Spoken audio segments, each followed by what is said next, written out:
بسم اللہ الرحمن الرحیم۔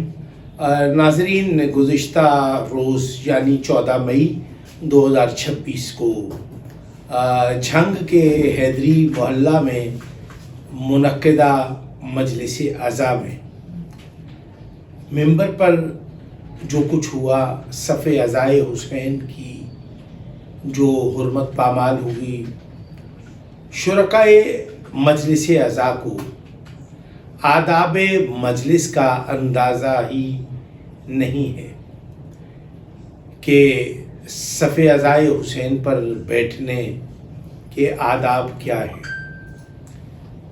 اس سلسلے میں سب سے پہلے جو کوتاہی ہے وہ برسر ممبر موجود خطبہ، واعظین، ذاکرین کی ہے، جنہوں نے آئے روز اپنی ذات کو عنوان بنا کر ایک دوسرے کے خلاف زہر افشانی اور ایک دوسرے کے خلاف بدزبانی کر کے اس رسم کو ایجاد کیا ہے۔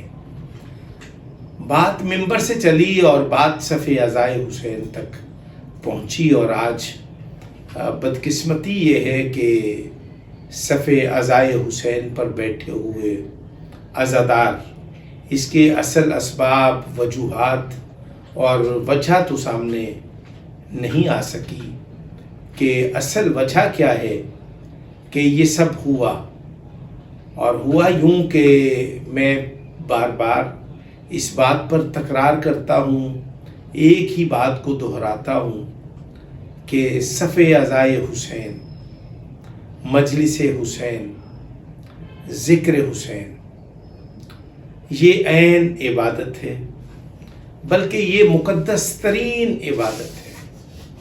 اس کا اجر، اس کا ثواب وہ سیرت کی کتابوں میں ملتا ہے۔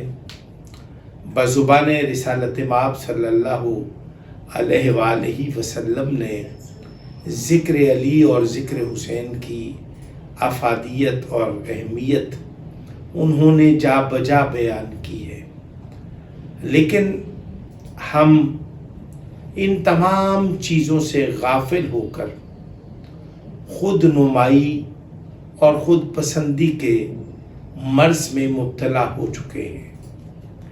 ہم نے اس مقدس ترین عبادت کو تماشا بنا کے رکھ دیا ہے۔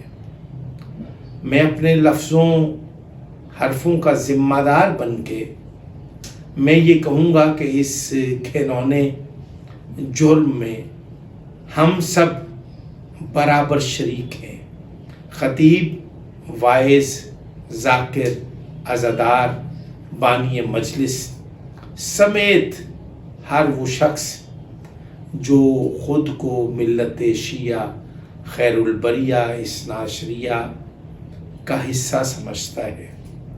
کوتاہیاں ہوئی ہیں، کوتاہیاں در کوتاہیاں ہوئی ہیں، اور بدترین اور تکلیف دہ صورتحال یہ ہے کہ ہم اپنی غلطی، اپنی کوتاہی کا اعتراف کرنے کے لیے تیار نہیں ہیں، بلکہ ہم ایک دوسرے کو ذمہ دار قرار دے کر اس کو مجرم ہونے کی سند دیتے ہیں۔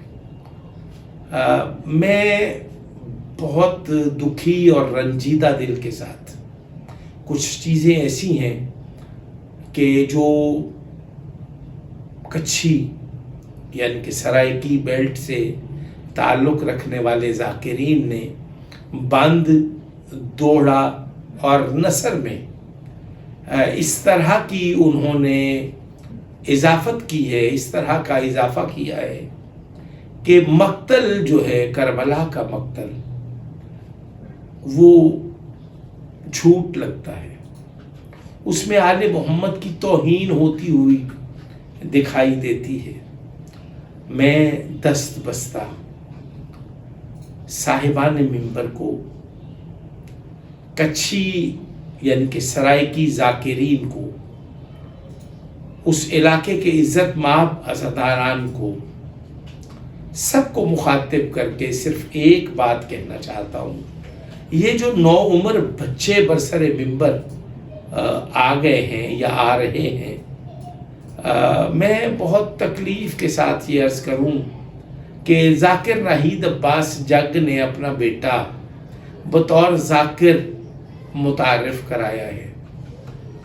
میں اس کے نام سے واقف تو نہیں ہوں، لیکن اس کی شکل جب میرے سامنے آتی ہے تو یہ پتہ چلتا ہے کہ یہ اس کا بیٹا ہے۔ یقین جانیے کہ وہ بچہ اسکول تک نہیں گیا، یعنی کہ درسگاہ کی اس نے شکل تک نہیں دیکھی، اور ممبر پر آ کر اپنے سر کی بنیاد پہ، اپنی مکاری اور اداکاری کی بنیاد پر وہ ذاکر بن رہا ہے۔ اور ابھی پچھلے دنوں ایک عزت مآب عالم دین نے ایک نوعمر بچے کو جب برسر ممبر مخاطب کیا تو کہنے لگے یہ چراغ سے چراغ جلتا ہے۔ میں متفق ہوں کہ لوگوں کو ممبر کی طرف رغبت ہونی چاہیے، ممبر کی طرف آنا چاہیے، لیکن اس میں نسبی شرافت اور آغوش کی تربیت کو بھی ملحوظ خاطر رکھنے کی ضرورت ہے۔ ذاکر ناہید عباس جگ جب ممبر پر آیا تھا، واللہ اس کی شکل جو تھی وہ تھیٹر پر کام کرنے والوں کی سی نظر آتی تھی۔ آج بھی اس کی جو حرکات ہیں وہ قابل مذمت ہیں، قابل گرفت ہیں، اور جو اس کا بیانیہ ہے بہت معافی کے ساتھ، میں سب لوگوں کی جو اکثریت ہے ممبر پر، وہ لوگ اپنے منصب سے بددیانتی کے مرتکب ہو رہے ہیں۔ میرے وطن کی فضا ایسی نہیں ہے کہ ہم ذو معنی بات کریں، ہم کسی کو طنز کریں، ہم ممبر پر مزاح کریں۔ یہ سیرت معصومین نہیں ہے، ہرگز نہیں ہے۔ ممبر کے آداب ہیں، صف عزائے حسین کے آداب ہیں، اور ان آداب سے ہمیں آگاہی ہونی چاہیے۔ ممبر سے اصول دین اور فروع دین بیان ہونے چاہیے، لیکن المیہ اور بدقسمتی یہ ہے کہ جو شخص اصول اور فروع کی بات کرے گا، لوگ اس کو خطیب، واعظ یا ذاکر ہی نہیں سمجھتے۔ ہمیں اپنے رویوں پر نظر ثانی کرنا ہے۔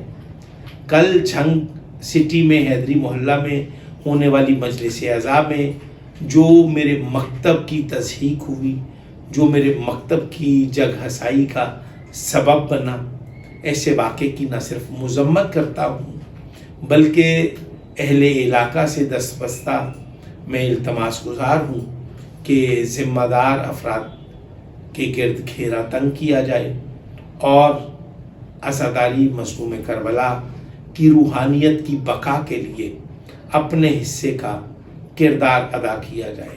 السلام علیکم ورحمۃ اللہ وبرکاتہ۔